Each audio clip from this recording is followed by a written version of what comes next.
اعوذ باللہ من الشیطان اللعین الرجیم بسم اللہ الرحمن الرحیم رب اشرح لی صدری ویسر لی امری واحلل عقدۃ من لسانی یفقهوا قولی اللہم صلی علی محمد وآل محمد وعجل فرجہم.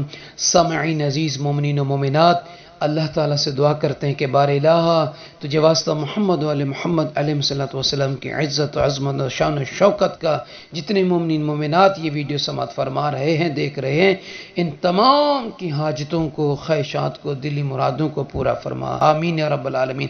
تو سامعین عزیز، آج اس ویڈیو میں مختصر سا عمل ہے.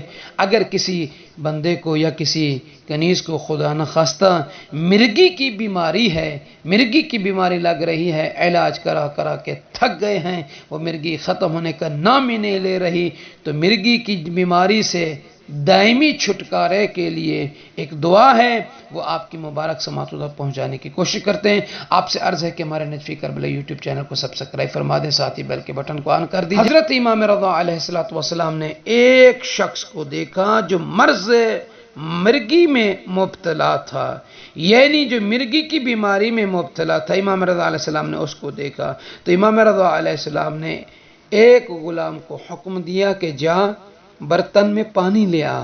وہ شخص گیا، برتن میں پانی لایا تو امام رضا علیہ السلام کی خدمت میں دیا. جب پانی آیا تو اس پر امام رضا علیہ السلام نے سورہ الحمد کو ایک مرتبہ پڑھا اور سورہ ناس کو ایک مرتبہ پڑھا، پھر سورہ فلق کو ایک مرتبہ پڑھ کر اس پانی پر دم کیا. دم سے مراد ہے ان صورتوں کو امام رضا علیہ السلام پڑھتے گئے اور پانی کے قریب پھونک مارتے گئے، دم کیا اور پھر حکم دیا کہ یہ پانی مریض کے سر اور چہرے پر چھڑکو. تو جب اس کے سر اور چہرے پر بحکم امام رضا علیہ السلام پانی کو چھڑکا گیا، دم کیا وہ پانی، ایسا کرنے سے مریض وہ ٹھیک ہو گیا. اور اس وقت امام رضا علیہ السلام نے فرمایا اب کبھی بھی یہ تمہارا رخ نہیں کرے گی.